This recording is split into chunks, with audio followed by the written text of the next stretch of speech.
So yesterday we had understood the relationship between Article 14, 19 and 21 through an extremely important case study of the Menka Gandhi case. Now we will spend some time on the right to protest, the hate speech that sometimes are given when people are protesting or the congregation of people.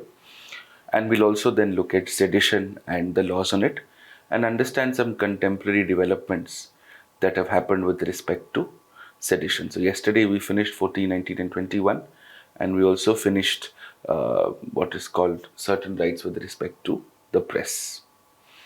Chaliye. Let us start.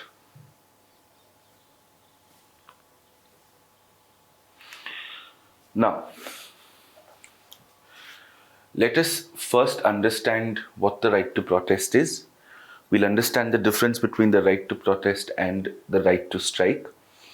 We'll understand how, especially in the context of the farm law protests and the protests around the Citizenship Amendment, had something to do with the evolution of that right, and what kind of a view did the Supreme Court take.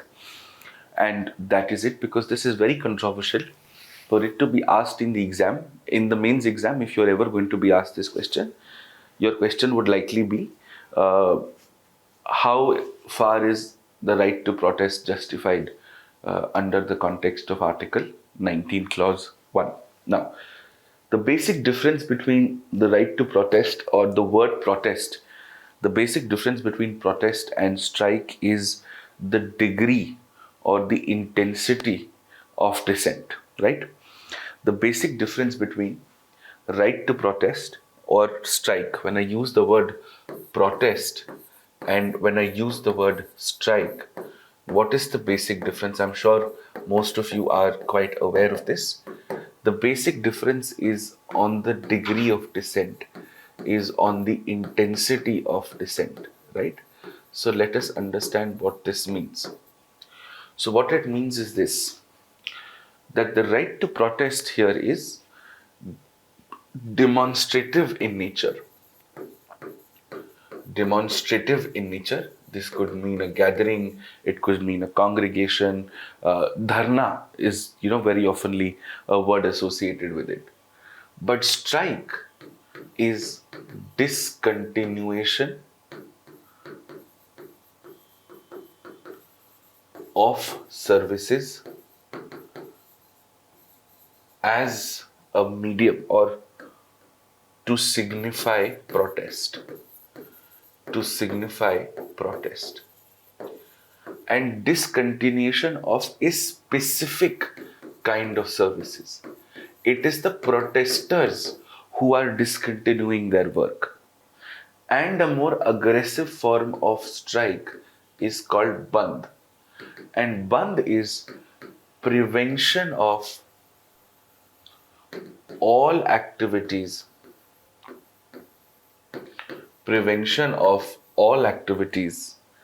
in a geographical area, in a specific area, right? Now, let me at the outset tell you, bandh by definition is illegal, okay? You would have often heard of political parties calling a bandh. You would have often heard of political parties saying that the bandh is that they're calling for a bandh and they will not allow any activity to function as far as a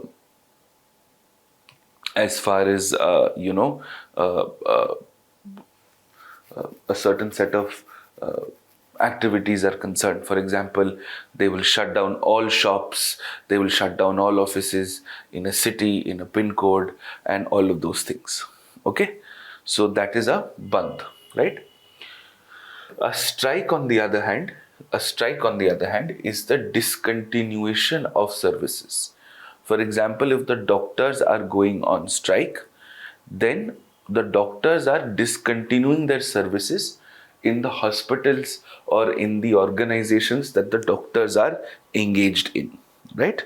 And protest can be by anybody or everybody. Now, the basic rule here is that right to protest is legal as long as it is reasonable, and right to strike is legal as long as the services that are being discontinued are non-essential in nature, which means the army, doctors, they can't go on strike. Which is why you would have noticed, even when the doctors go on strike, there will always be a rotational strike. If the doctors of a hospital are going on strike, for example, as it happened very recently, or if the doctors are going on strike because, say, for example, they were not being paid properly, or the patients were being violent with the doctors, even then, even if the entire medical staff of the hospital, the doctor staff on the hospital is going on strike, they will be rotational in nature. The emergency ward of the hospital, the patients who require immediate and urgent life support care, they will continue to always be there. They will continue to always be there. So, strike is a very relative right. Strike is a very, very controlled right. But protest is largely legal as long as you're doing it within reasonable means. Now, let us understand how does this work. Under no place in the Constitution, under no article in the Constitution does it say that you have the right to protest or you have the right to strike. No. These are all derivations. For example, when you have the right to freedom of speech and expression, and you combine that right with the right to the freedom of assembly without arms, and you combine that right with the freedom to form union and associations, when you combine these three fundamental rights under Article 19, Clause 1, freedom of speech and expression, the freedom to form unions or associations, and the freedoms to assemble peacefully without arms, one of the rights that gets derivated out of this, one of the rights that gets evolved out of this is the right to protest, which could then mean the right to strike, which could then mean whether you can call it a bandh or not. This is a linear progression of dissent. This is what is called a linear progression of dissent. Okay, now I'll quickly run you through what the basic explanation is, and then of course we'll move to the rest of the discussions, right? So let's start. Now,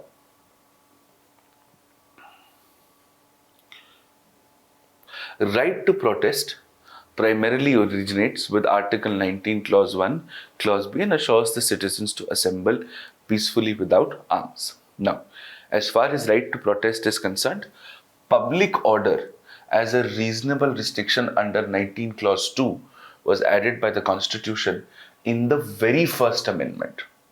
So if you understand this, that the very first amendment of the Constitution, now you can think about it, why do you think this was happening? The land reform measures were happening. People were very unhappy with it. They were going to courts protesting the land reform measures. This was also around the same time where there were protests with respect to reorganization of states. And the first amendment, the very first amendment made by the Constituent Assembly, which then became the interim parliament, the very first amendment was in fact restrictive on the rights.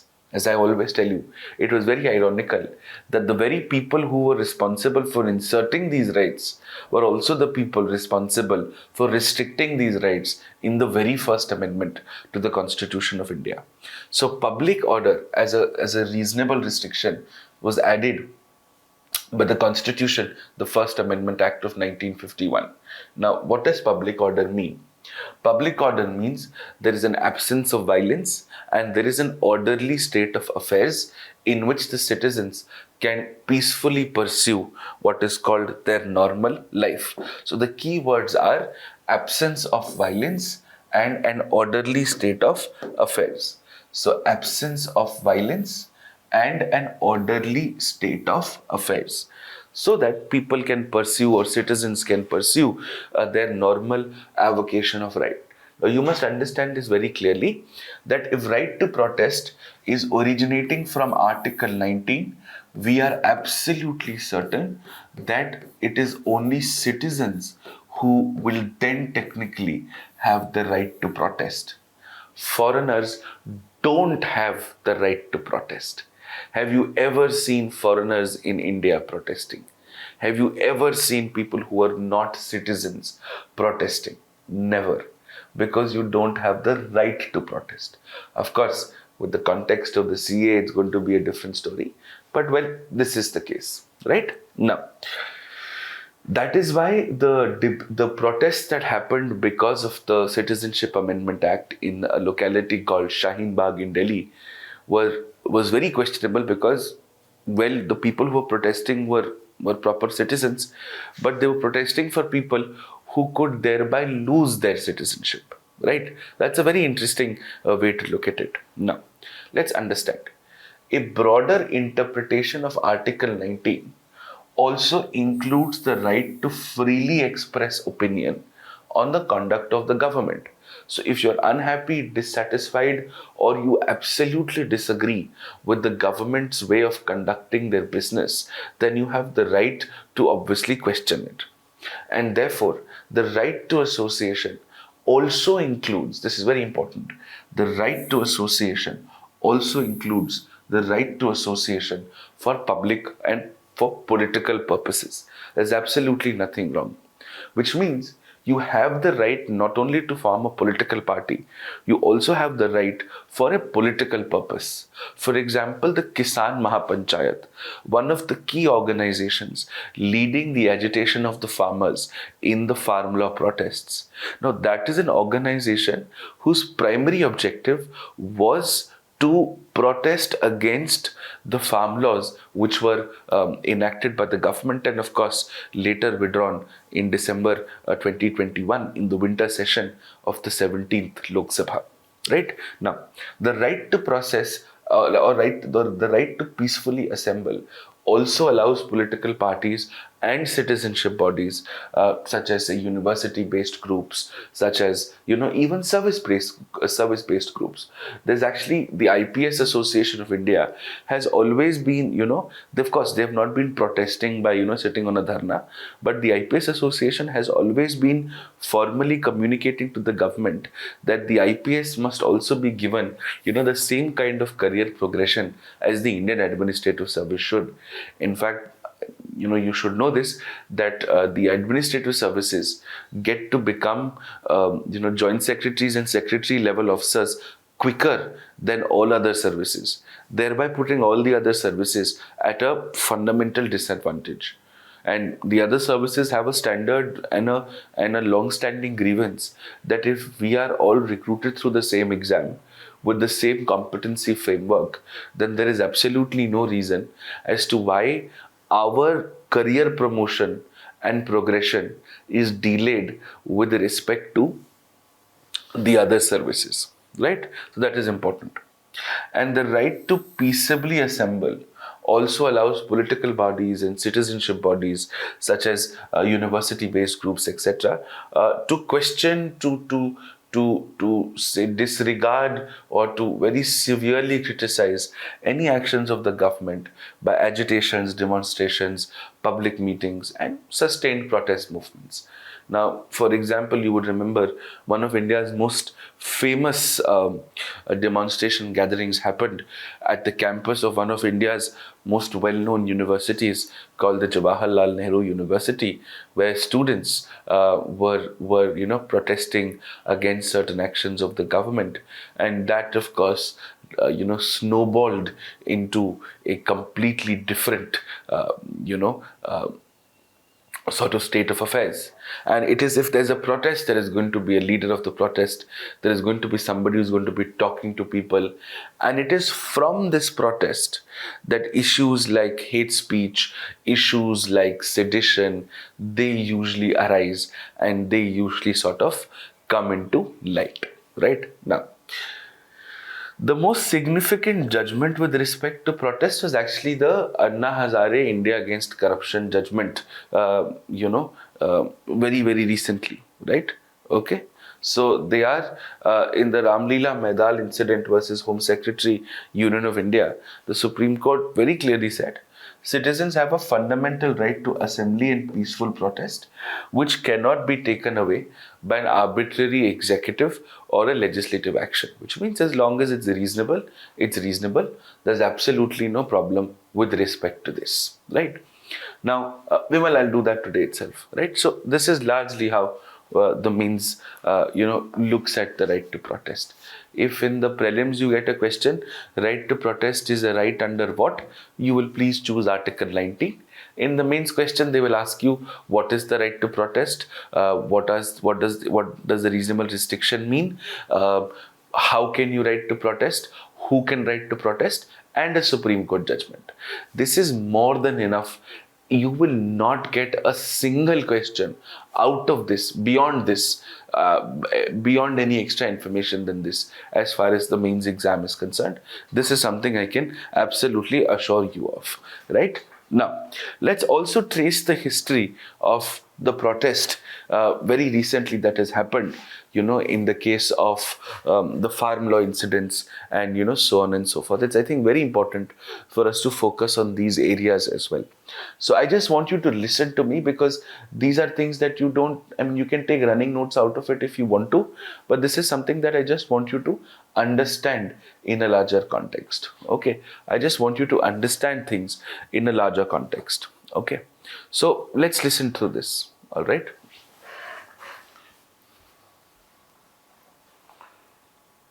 Yes.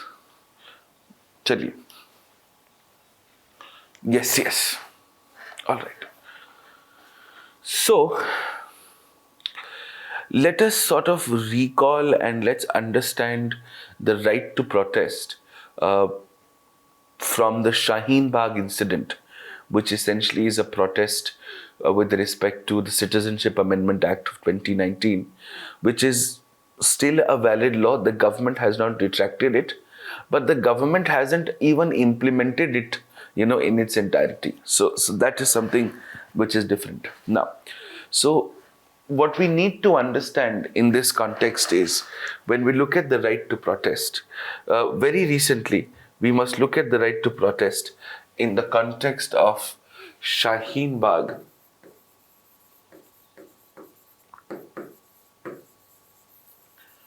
to Lakhimpur, Kheri. Shaheen Bagh to Lakhimpur, Kheri, right? What, how, why, and where? What has happened? Now, Shaheen Bagh was the protest site for protests against the Citizenship Amendment Act, and Lakhimpur Kheri is essentially an outcome of the protest of farm laws, right? We know both of this, and in both of these cases, specifically in the case of the Shaheen Bagh protest, the Supreme Court has in fact taken a rather strict view, a rather stern view of how things are going to be done, right? All right. So let's understand this. Let us see what it is that we have to look into.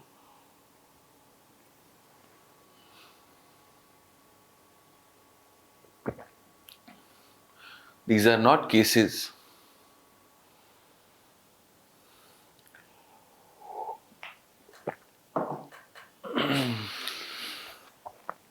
All right. So let's see what it is that we are talking about. Okay. So let me just run you through some brief historical events. In September 2020, you would remember the Parliament had enacted 3 farm laws which were contested extremely heavily by the farming community, the farmer rights organizations, farmers, and certain opposition political parties. These farm laws were also in fact challenged in the Supreme Court, right? The Supreme Court stayed the enactment of these farm laws. The Supreme Court said, fine, we'll not let the government implement this until we have clarity on what needs to be done and what doesn't need to be done. And the Supreme Court had also facilitated the constitution of a committee wherein the opposition groups and the government can sit together, the organizations can sit together and sort out their differences with respect to the farm laws. Of course, some of the key agitating groups did not participate in the committee that was constituted by the Supreme Court and continued their protests, right? The committee had submitted the report to the Supreme Court within a month of its constitution, but the Supreme Court did not take any action based on the report submitted to itself by the committee that it had created. Okay, now, in July 2021, that's last year, an organization called the Kisan Mahapanchayat, right? They filed a petition to the Supreme Court asking permission from the Supreme Court as to whether they can protest at Jantar Mantar, right? Now, they filed the petition in July. The petition was finally heard in October 2021, last year. And the Supreme Court severely criticized the judges who were sitting on the bench. They severely criticized the way the protests were being conducted.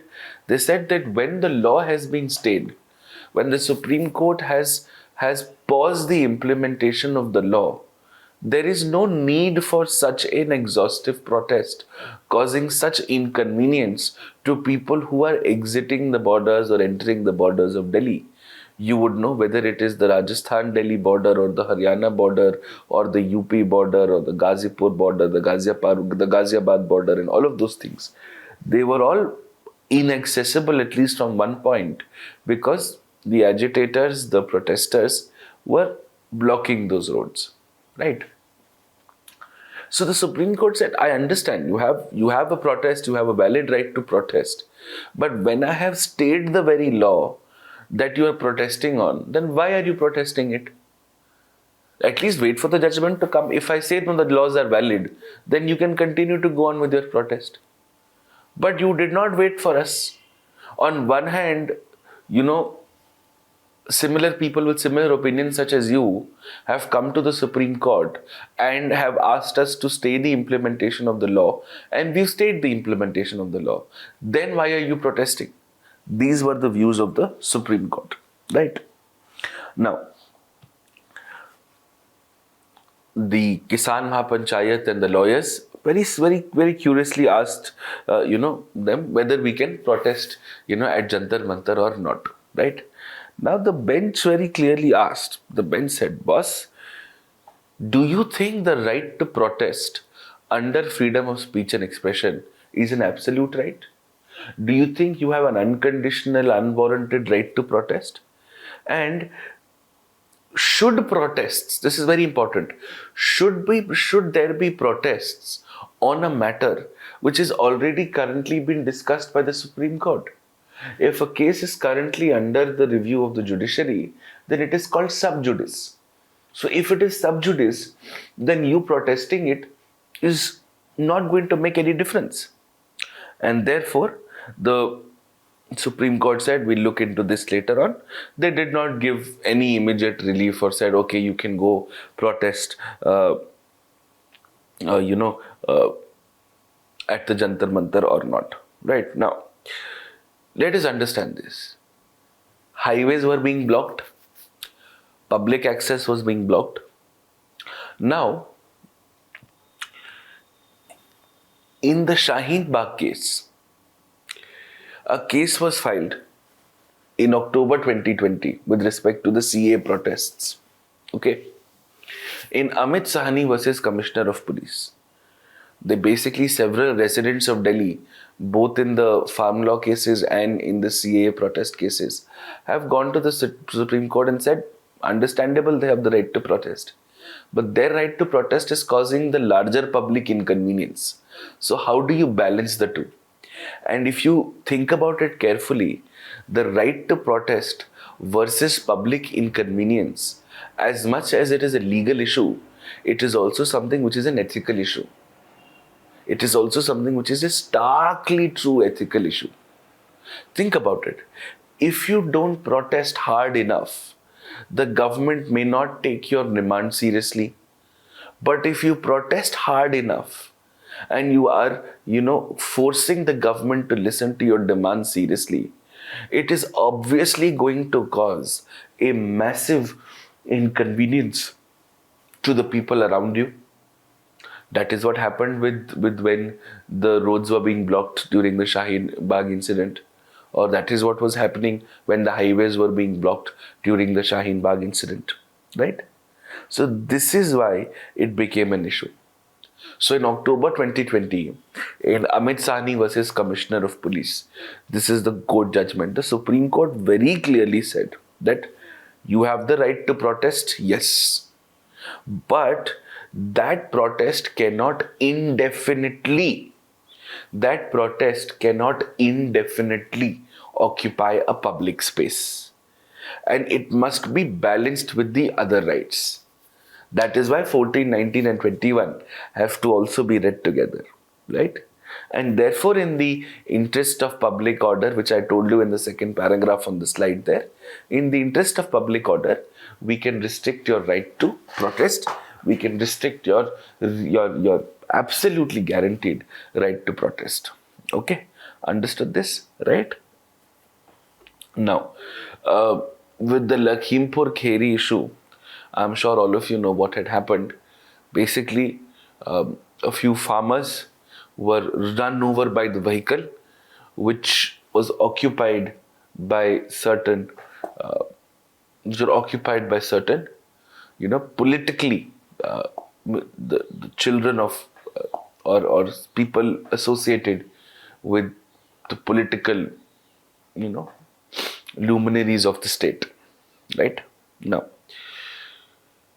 the Lakhimpur Kheri violence, the issue that happened on October 3rd, right? Where 8 people were basically killed after a vehicle was, driven at full speed into the protesters. When a vehicle was driven at full speed into the protesters and 8 people were killed. At no point of time this can be justified. You also don't have to justify it. There is no moral reasoning, legal reasoning, or any other deductive reasoning behind it. There is no reason why you can say that incident was okay, right? Of course, the case is going on, but of course, this is not justified. This is also a criminal issue. And therefore,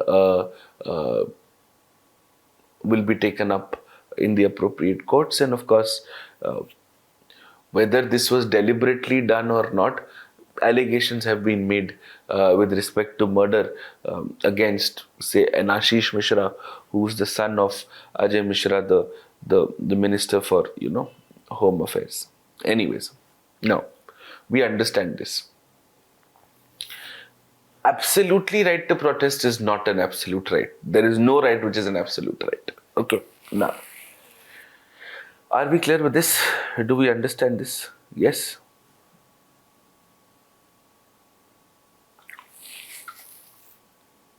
Okay. So this is our broad understanding of right to protest. Now, let's get into a little bit more of the law here. Okay. What if you can anticipate protest? What if you can anticipate a protest which can turn violent, and because it can turn violent, the government can restrict the protest?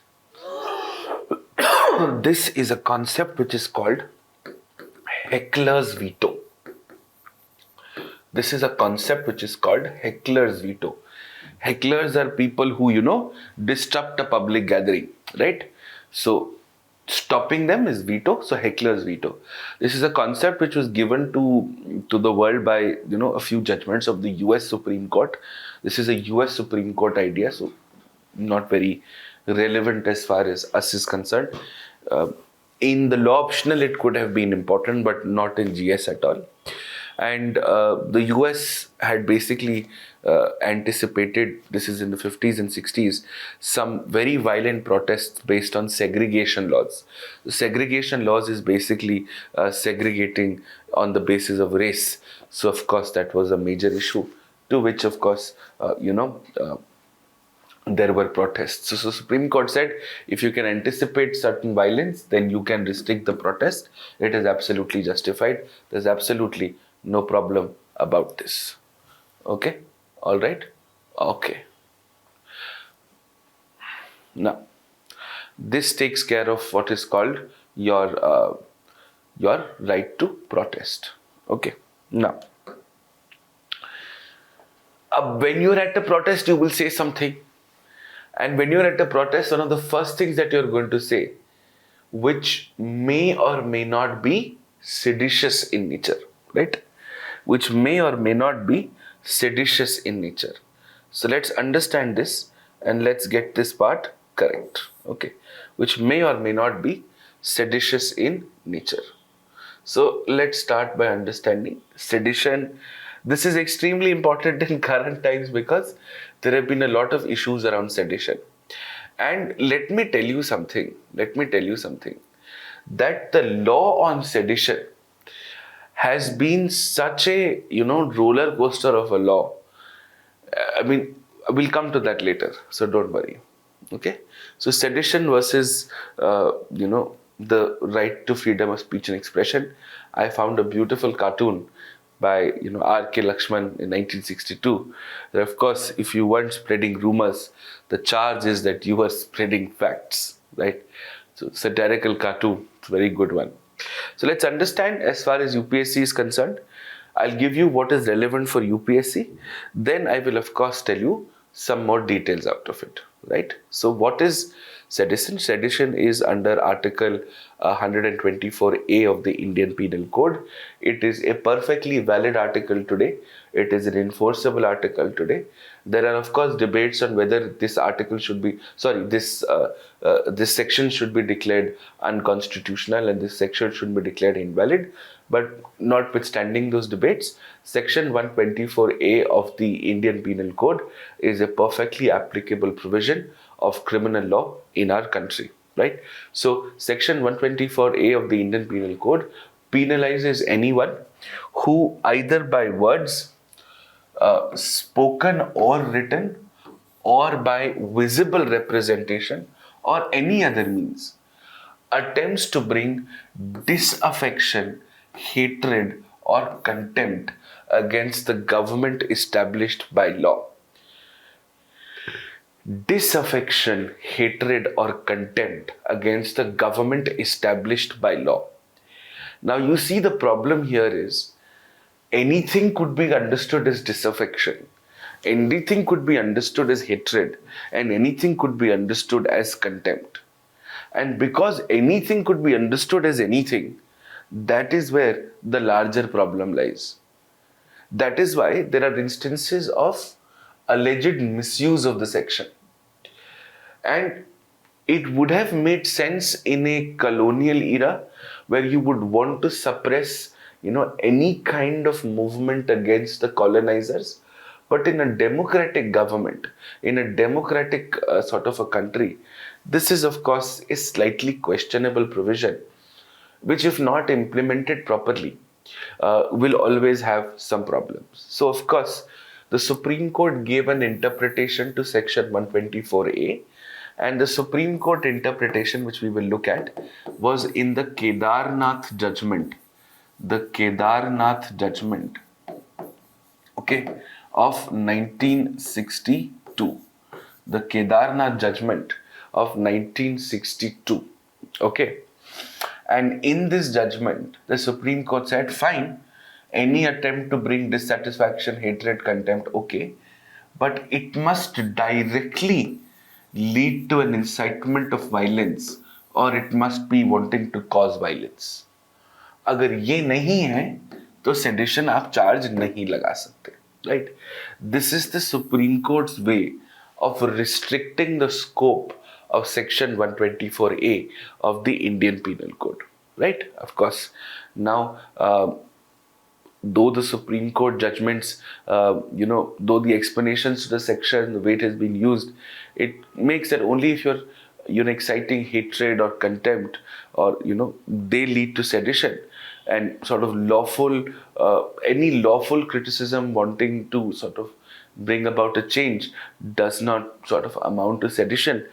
It is a matter of unquestionable sort of correctness that this law has been widely abused for good or bad reasons.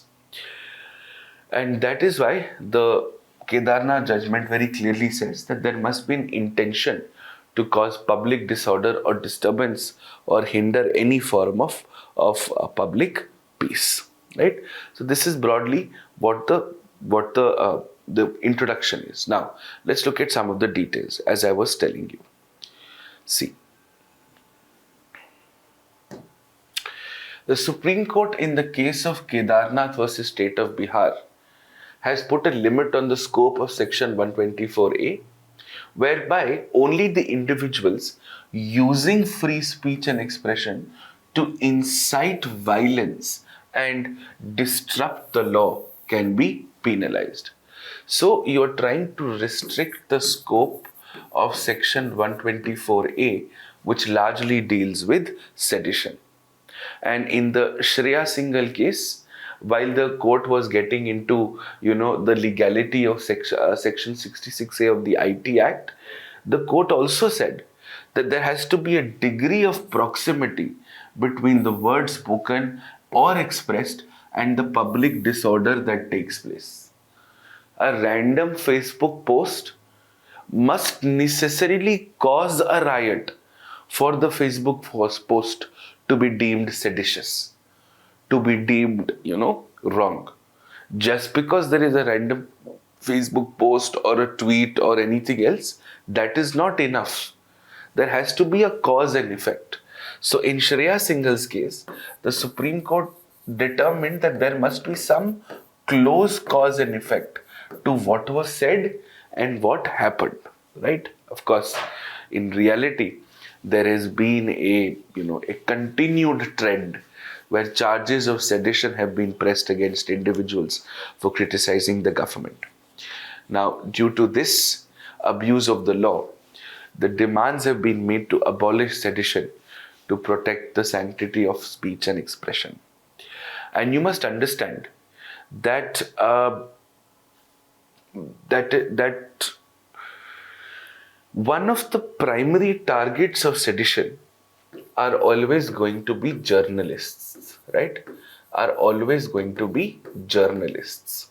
Now, very recently, a very, very well-known journalist who's unfortunately passed away recently, Vinod Dua's journalist based out of Delhi. His daughter is a very popular, influencer and a social media artist called Malika Dua. But her father is a very serious and very, very an extraordinary journalist of his time, right? So during the pandemic, he was making certain YouTube videos, and like all of us have been. And the only problem was that he made a YouTube video criticizing the Prime Minister of India in the way the country was handling the COVID crisis, in the way the country was managing its COVID crisis, right? And because of which he criticized the Prime Minister.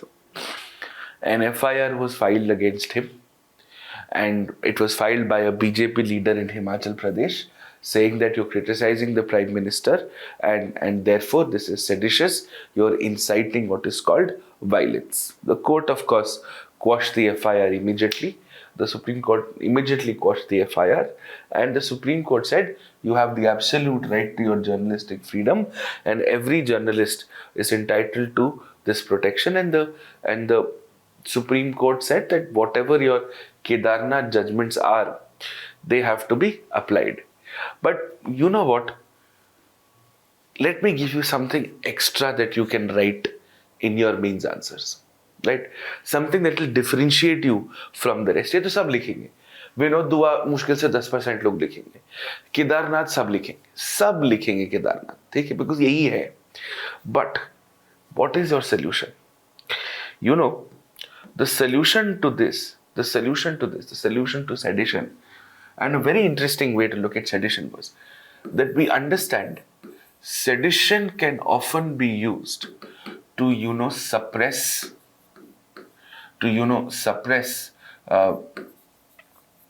journalistic freedom, right? Sedition can often be used to suppress journalistic freedom. So how do we make sure that, you know, how do we make sure that, we are able to uphold journalistic freedom and also balance it with sedition? And then the answer to that is a very interesting one. In the Vinod Dua case, it was argued in the Supreme Court. That if there is any journalist who has been a journalist for more than 10 years, and a sedition case is being tried to register against the journalist, then before the case is registered, there should be a screening committee, or a committee could be constituted at the state level, because the FIRs are filed in the police stations. And only if the screening committee clears that yes, this is indeed important enough to be seditious, then only, a case of this should be registered in the police station. And in my humble opinion, this is a missed opportunity by the Supreme Court. The Supreme Court could have considered this. They could have given better guidelines. And at least sedition versus journalistic freedom would have not been an issue, would have not been a problem, right? So in the exam, all that you have to write is, what is sedition?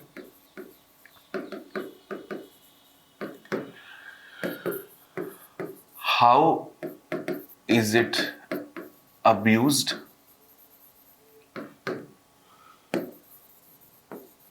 What are the Supreme Court judgments in this regard?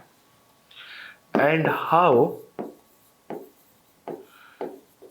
can we, improve the law on sedition? Or do you think we should declare it as unconstitutional? Now, when you're explaining what is sedition, you should also explain the relationship between sedition and Article 19. बस इसके ऊपर ना exam में कुछ आएगा, ना आपको करने की जरूरत है. Though, just for your extra information, I will walk you down a little bit of history and teach you a little bit of understanding of how sedition laws actually, evolved in the country, right? So, ये कहानी 1950 से 2021 की है, ठीक है? ये कहानी 1950 से 2021 की है, ठीक है? Let's understand this. It's a very interesting explanation. Let's understand this. Okay.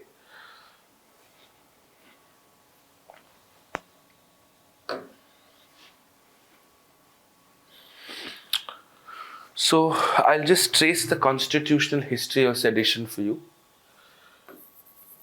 This is not particularly important for the exam.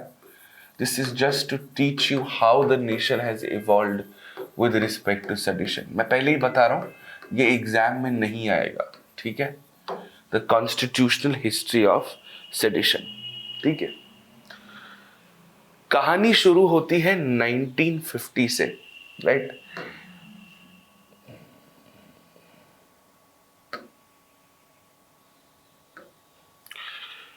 The story starts from 1950 till now, even 2021. We're talking about cases about the constitutional validity of sedition.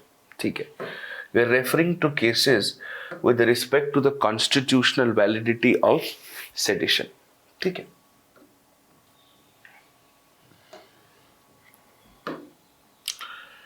The first case is the 1950 case, and this 1950 case, all right, no, you don't need points for the need of sedition. The first case is, nobody in the exam is going to ask you, why do you need sedition law? Sorry. The first case is Tara Gopi Chand. Tara Gopi Chand versus the state.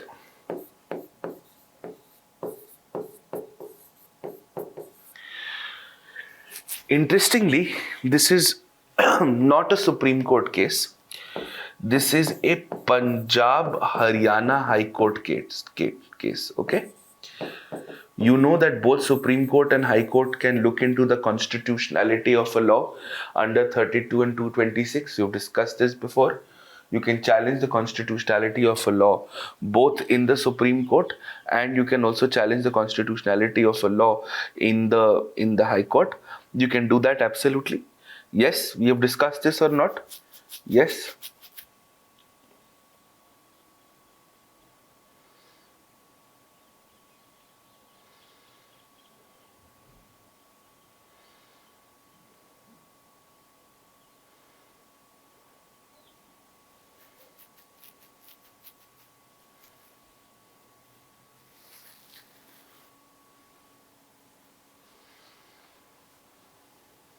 So, in 1950,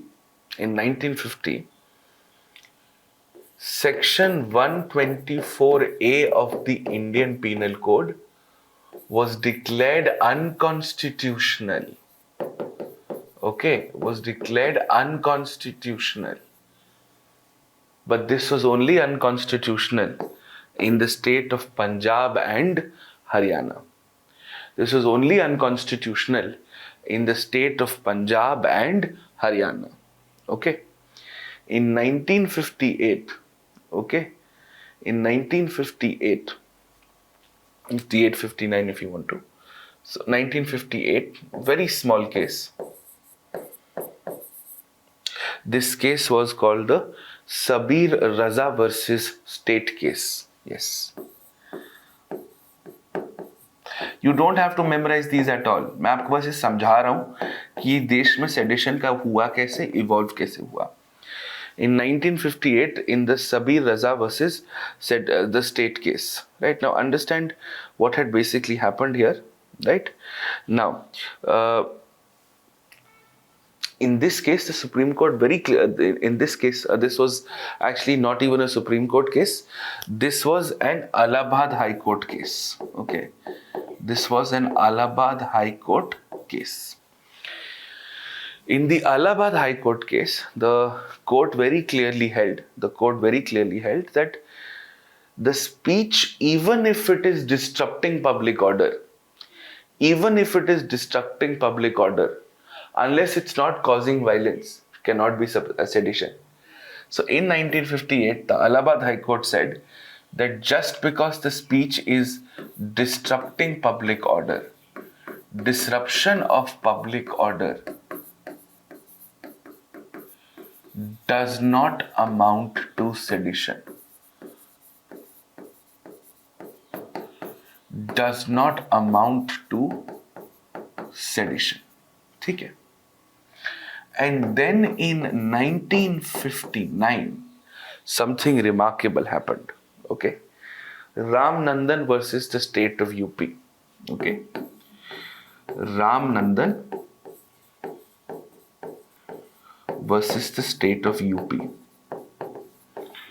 This was again an Allahabad High Court case, and the Allahabad High Court also declared the section 124A to be unconstitutional. The Allahabad High Court also declared section 124A as unconstitutional, which means that by 1950 and 1959, Punjab, Haryana and UP had declared that in these three states, section 124A cannot be applied. And then in 1962, the Kedarnath Judgment happened. The Kedarnath Judgment happened, which overturned everything else, overturned all the previous High Court decisions, and this was Kedarnath versus state of Bihar.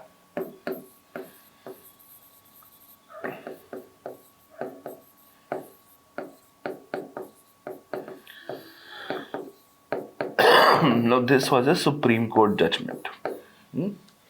In this, the Supreme Court overruled all previous High Court decisions, and said sedition is absolutely constitutional, no problem at all.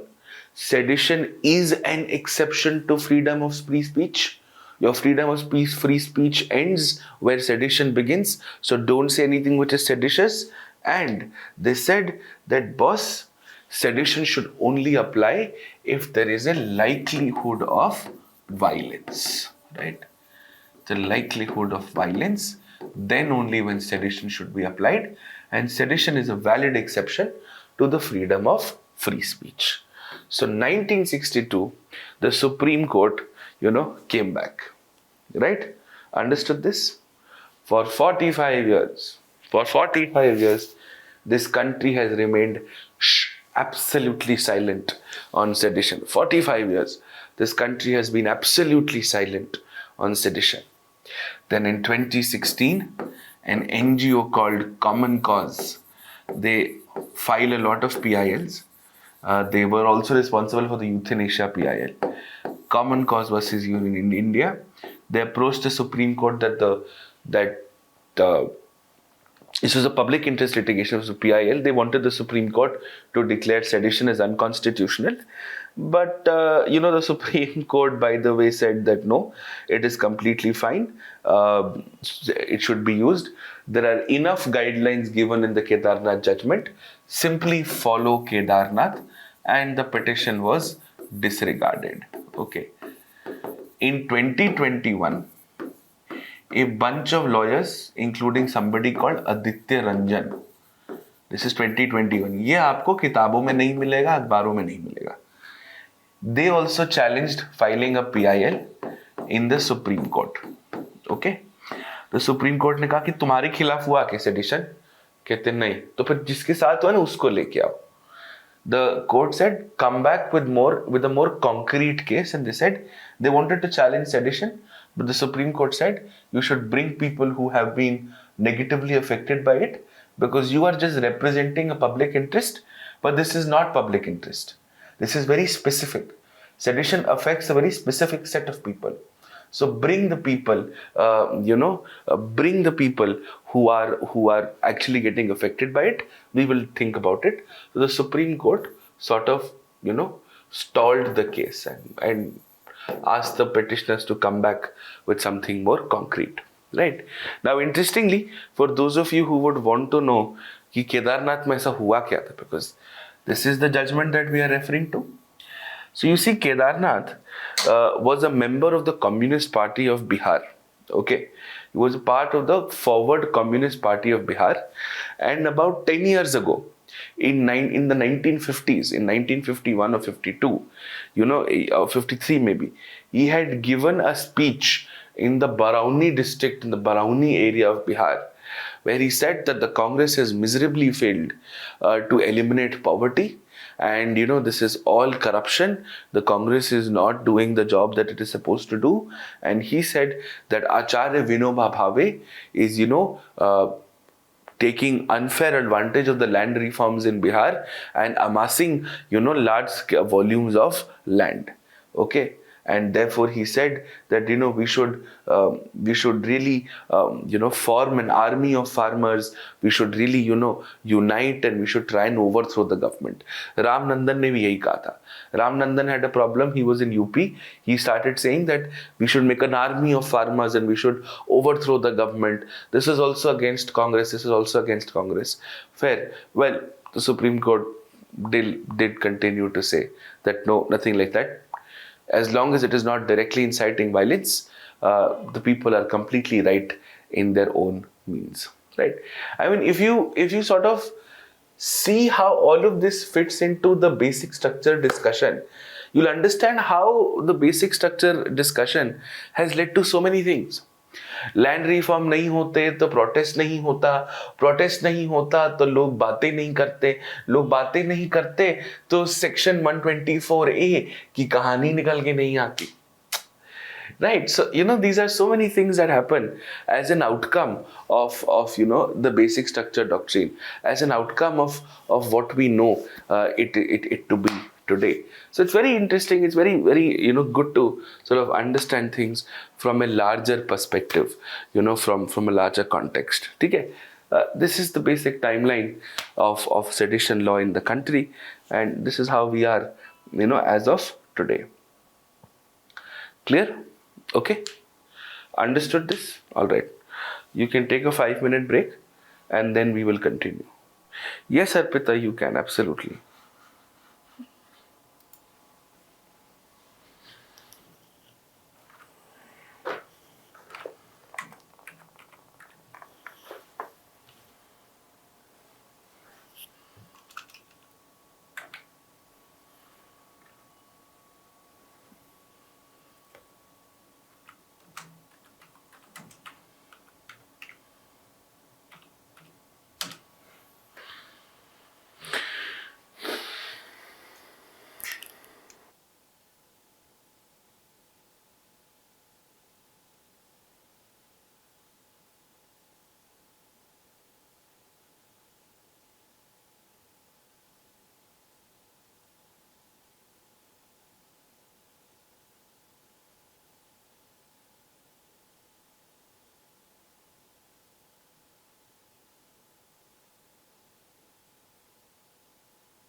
Yes, it is in the constitution. Okay, Rahul. It does now. Back in the day, it wasn't the case. But okay. Yes, Prakash, it can be. Union of India is the legal, when you're filing a case against the central government, you don't call Government of India. Legally, you call it as Union of India. Yes, Nandini, it would be sort of illegal. Yeah, absolutely. I mean, it would be. But you're in a public place, so if they're recording it, it could be argued as reasonable restrictions. There is no law on it, but you could argue both sides. But if you're protesting in a public place and you're recording the protest, the police can say, we're doing it so that tomorrow you don't tell us there was police brutality. So there are arguments on both sides, but it can be looked at as a privacy violation, right? All right. Now let us move to hate speech. Of course, most recently, hate speech has been in the news because of certain incidents that happened in Haridwar. So we'll talk about that also, and we'll look at what we have to cover as far as hate speech is concerned. But our larger discussion here is going to be about hate speech. So first, let's look at how much of it do we really need to know as far as the exam is concerned, and then we'll move to the rest of our discussions. Okay, so let's look at hate speech versus the right to free speech and expression. Okay. Now, let's understand what is hate speech, how is hate speech used. In the previous year questions, there has been a question on hate speech. So very honestly, they will not ask you hate speech directly again. Okay. But still, let's cover this, in the effect. All right. So let's study. So in contemporary times, you must understand hate speech is, and I'll explain this to you. There is a German word which is called Schadenfreude. Okay, there's a German word which is called Schadenfreude, which means it's basic human tendency to feel happy about something wrong that happens to anybody else. And a simple explanation of the word Schadenfreude would mean that, for example, if a rich person with a rich car, say, runs over a person, we don't know the facts of the case. We don't know whether the rich person was at fault or the person who was, run over was at fault or not. The first thought that comes into all of our heads is that the rich person would have been wrong. It is the fault of the rich person. It is the fault of the person who, was more privileged. And we want the rich person to go to jail. We want the rich person to be, hanged until death, and so on and so forth. And that is sort of the psychological origin of hate speech. The best way to garner attention of the people is to speak negatively about everybody else. If you speak positively about everybody else, people will not often hear you. And that, unfortunately, is the reality of who we are, not just Indians, but I think everywhere in the world globally. And that is how you understand how hate speech sort of comes into being, right? So in contemporary times, hate speech is often used as a tool to gain sort of popularity because it creates a sense of intrigue value, and sometimes it manifests into a form that tries to create divisions in society. You try to belittle specific people or specific groups of people based on their religion, race, ethnicity, gender, orientation, disability, language, occupation, ideology, appearance, anything. So anything that you are saying publicly which is causing people to develop hatred against a certain set of people, that could usually be understood as what is called hate speech, right? Now, it runs contrary to the objective of the fundamental right of freedom of speech and expression. You must understand why that is the case. That is the case because your freedom of speech and expression is restricted on the grounds of morality and is restricted on the grounds of public order. And you must understand hate speech very often relies on stereotypes, really often relies on what is generally understood of people. Stereotypes may not necessarily be true, but you're fueling the already existing stereotype and thereby ensuring that whatever the person is thinking is actually right.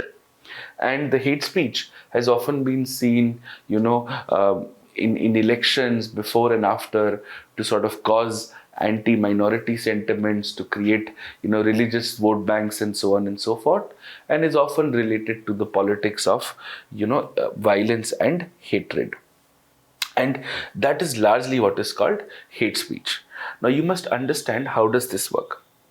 See, the Constitution of India, technically the word hate speech, and you must understand this, technically the word hate speech per se is not a dedicated, a specified criminal offense under any law. There's nothing called the crime of hate speech in India. There are other related crimes that I will talk to you about, such as, inciting enmity between classes of people, blasphemy. Those are what are used to, book people under hate speech. But no law specifically, refers to the word hate speech. In fact, one of the arguments is that you should make an amendment to the Indian Penal Code and have a dedicated provision on what is hate speech and what are the punishments for it. That is something that we don't do, in the context that we sort of live in. Right now, the Constitution of India by law seeks to prevent the delivery of speech under the garb of freedom of speech and expression. It prohibits expressions that can be often insulting to others. It prohibits expressions that can often be insulting to others. That's a matter of fact. Now, according to Article 51AH, which is basically a fundamental duty, it is absolutely clear that we as citizens are supposed to develop what is called a scientific temper, humanism, spirit of inquiry, reform, and therefore this fundamental duty is the antithesis of what is called hate speech. Is the antithesis of what is called hate speech, right? And no doubt, various criminal laws in India also penalize what is called hate speech, right? Now, very recently, for example, I'll give you an example. Dr. Dasrao Deshmukh versus Nana Sahib. What basically had happened was, political campaign was going on, and they started sticking posters all over saying that teach the lesson to Muslims by not voting against them. The Supreme Court very clearly held that a poster cannot be justified as it threatens to arouse communal feelings, and it also tends to create a sense of disharmony between the communities, and therefore it went against the very secular nature of India. So this is more than enough. As far as the mains exam is concerned, all you need to know is the following things. You need to know what is hate speech,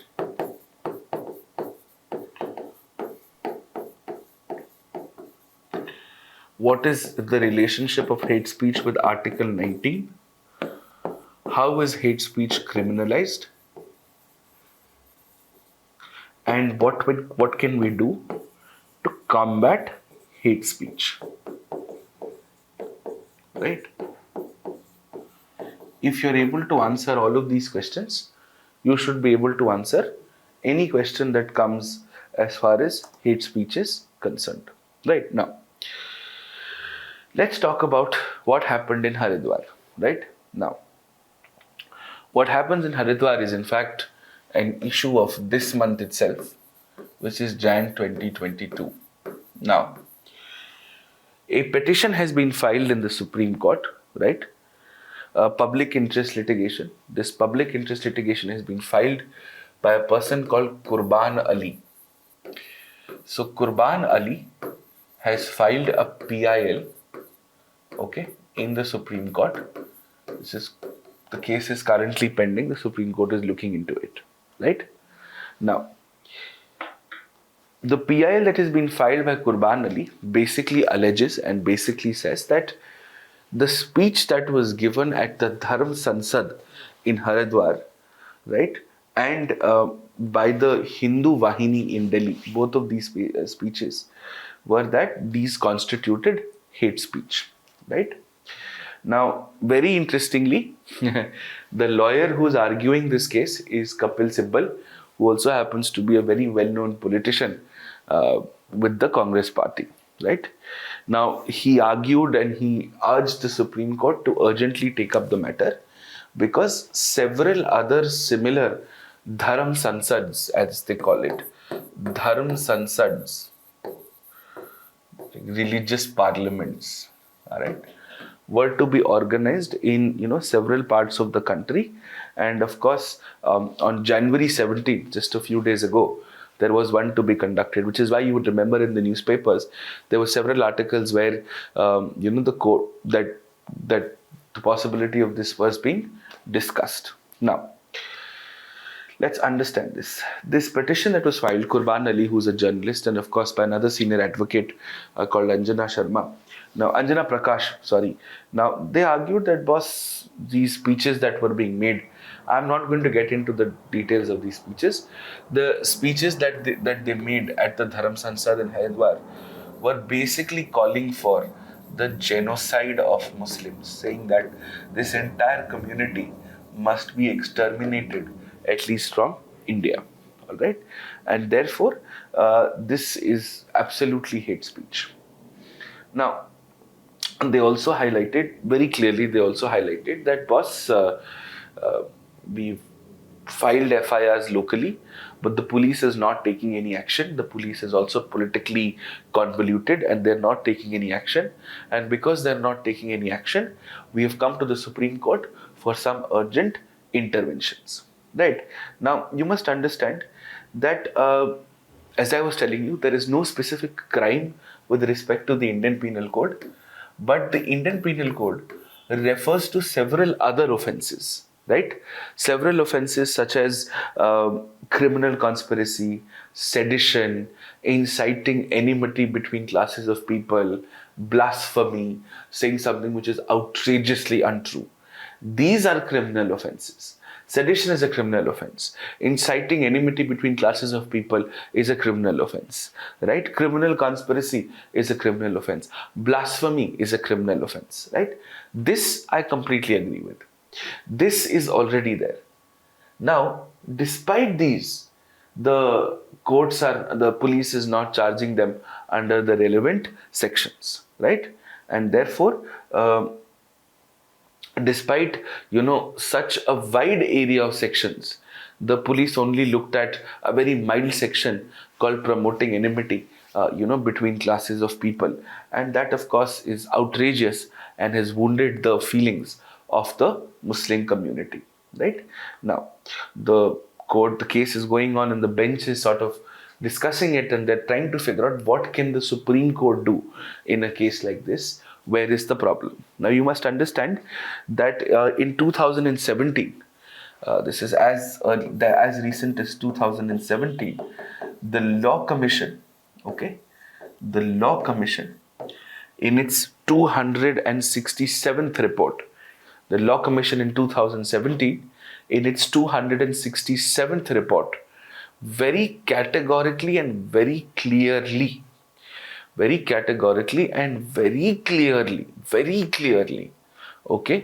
has recommended that there should be a specific offense with respect to hate speech, right, in the Indian Penal Code.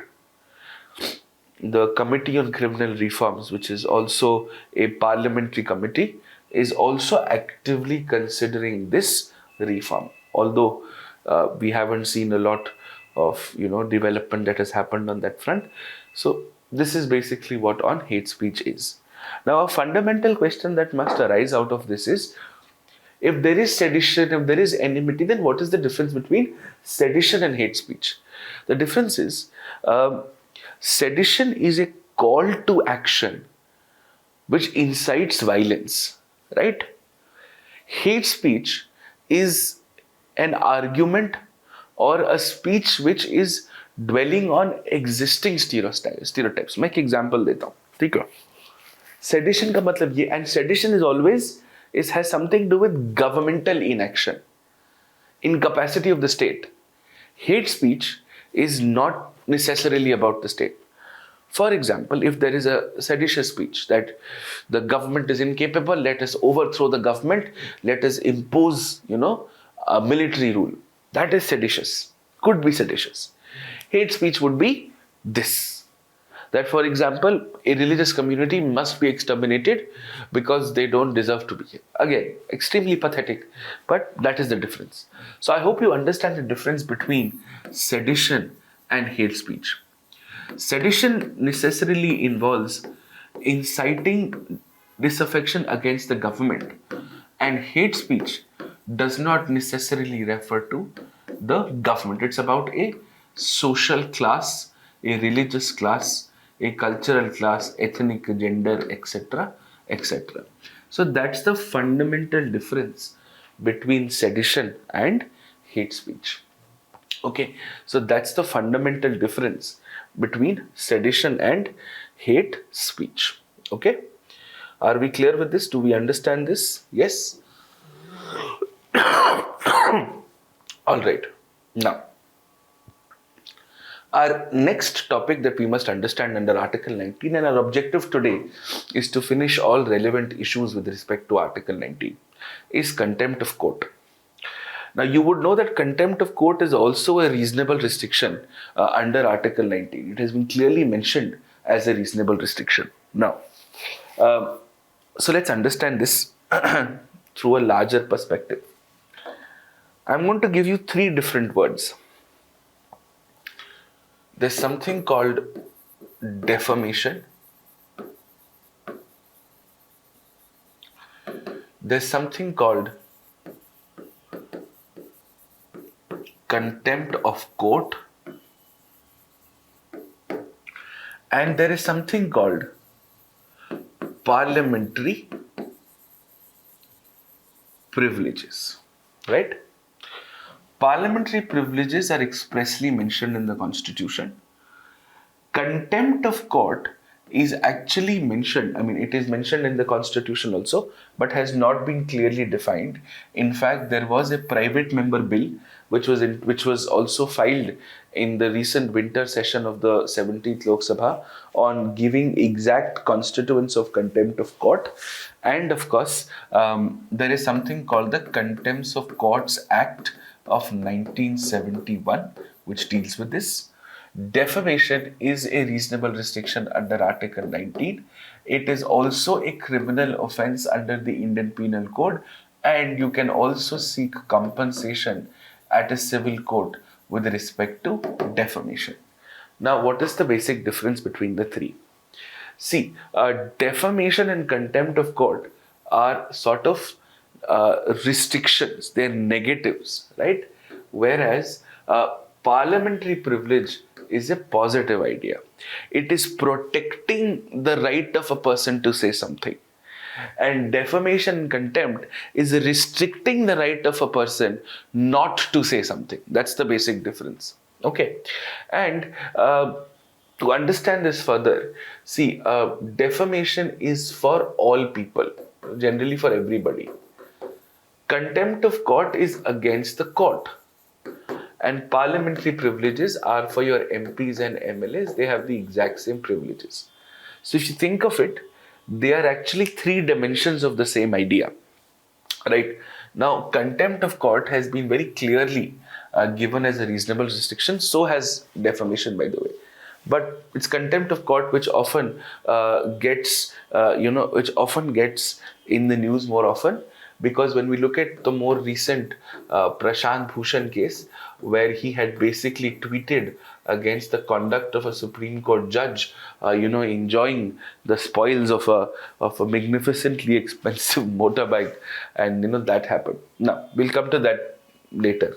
Okay, so What is defamation? Defamation basically is of two types. Either you say, like how speech and expression, defamation also, verbal and anything which is non-verbal.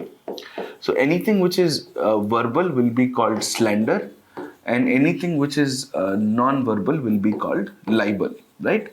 Now, for either of these two things, you can go to civil and criminal or both, and you can go to civil or criminal or both. But defamation is basically a restriction of freedom of speech.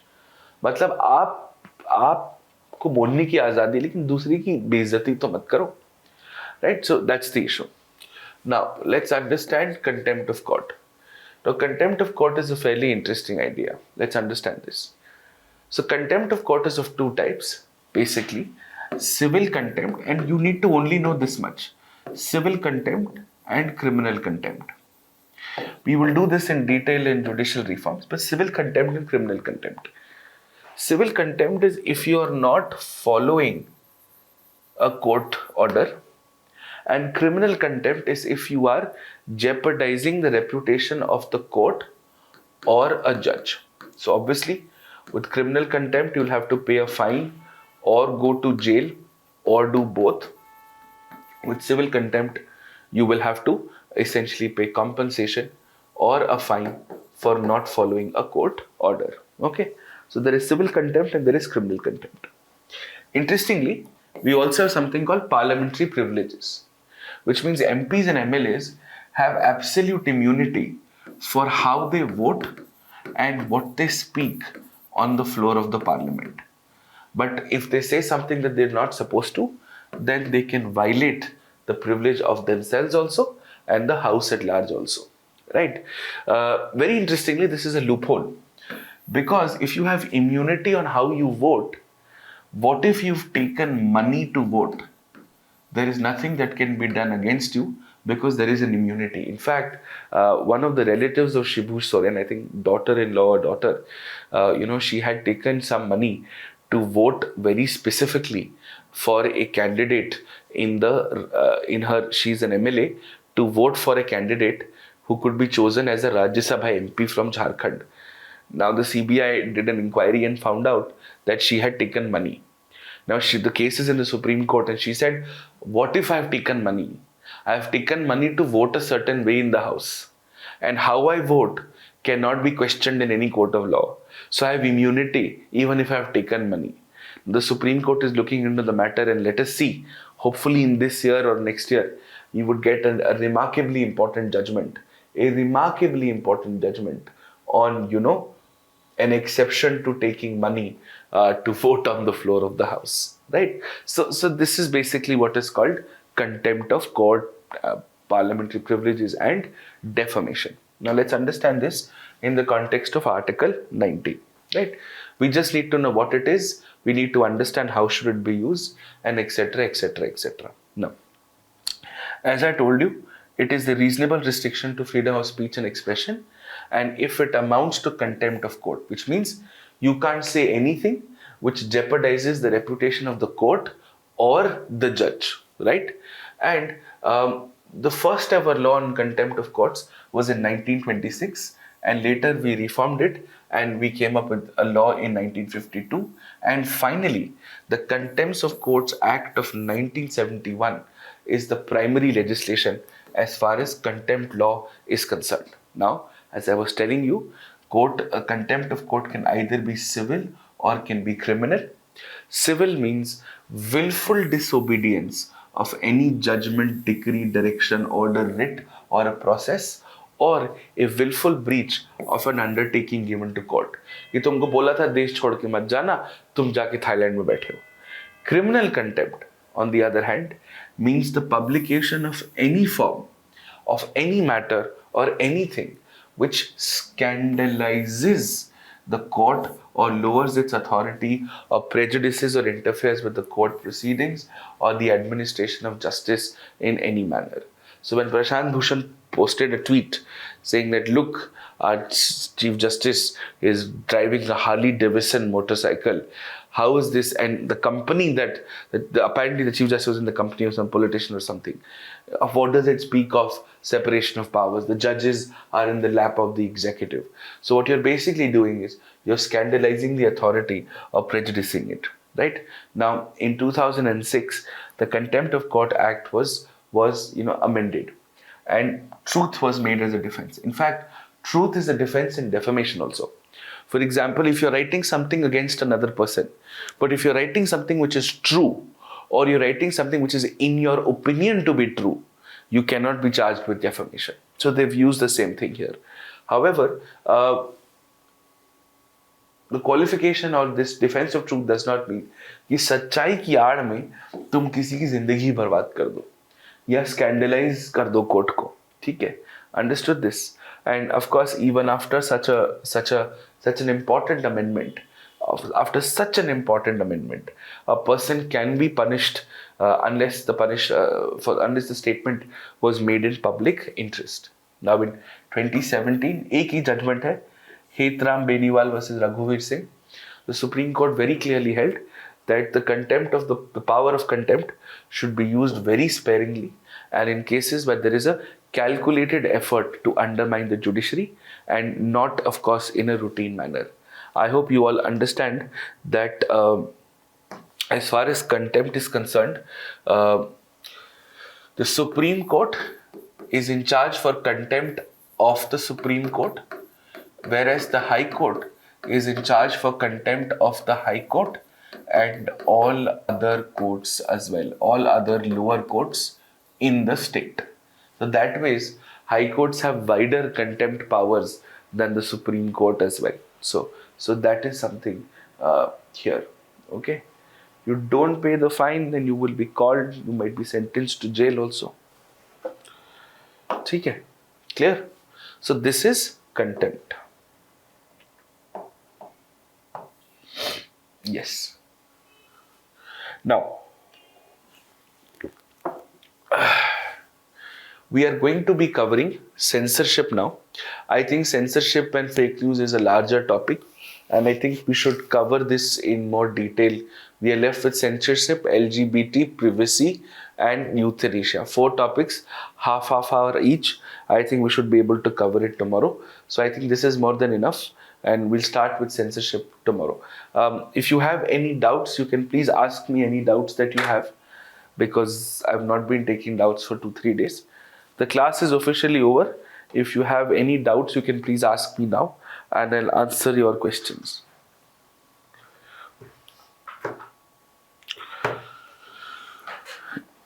In newspaper, wrong judgments are called as error of law. No, because it is an opinion. It is an opinion that the court should have looked into it. If the Supreme Court wants, they can look into a contempt case also. I mean, that's entirely upon the Supreme Court. Okay.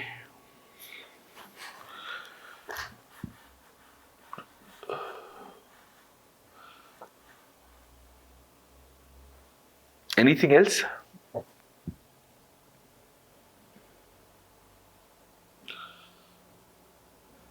Slide number 3.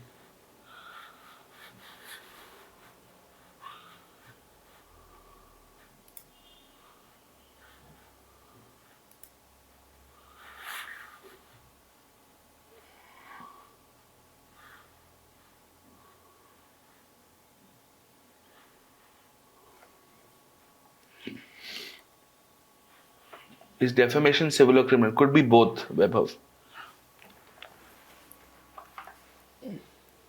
Slides are already there on our Google Drive, Shiv. The last slide. Freedom after speech means that you cannot be, charged with anything just because you said something, right?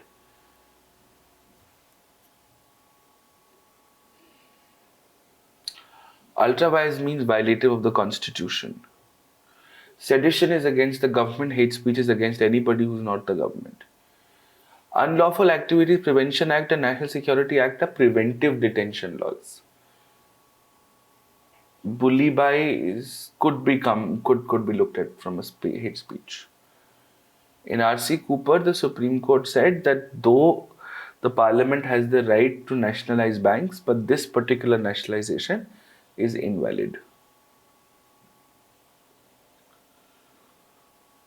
High Court is in charge of all the courts within the state. You have the right to form an association. A political party is an association.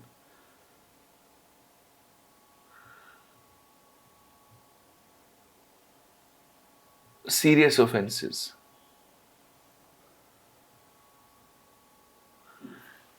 Thank you, sir. He was fined ₹1 because a symbolic. Ki bhai, you have been charged. You have been charged for it.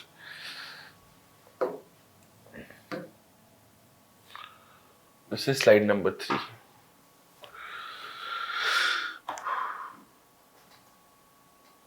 हाँ, hate speech is basically it's often used कि लोगों को लगता है, you're trying. There are often a lot of Muslim hate sentiments in the country.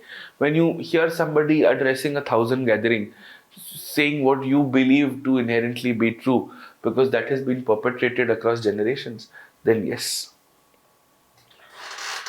A dedicated law is all we can do at the moment.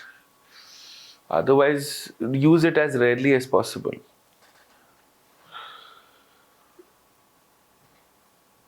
Fundamental issues a writ. State or person pay. Nobody pays a fine in the case of a writ. A writ is specifically an action that enforces your fundamental right back to you. Right?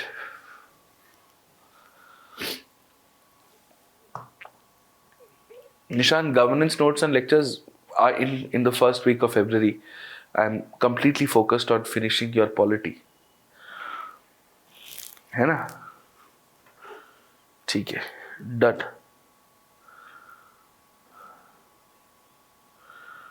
Okay.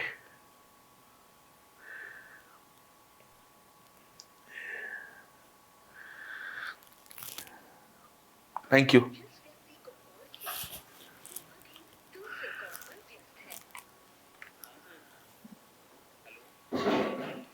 भाई हो गया, rights खत्म हो गया.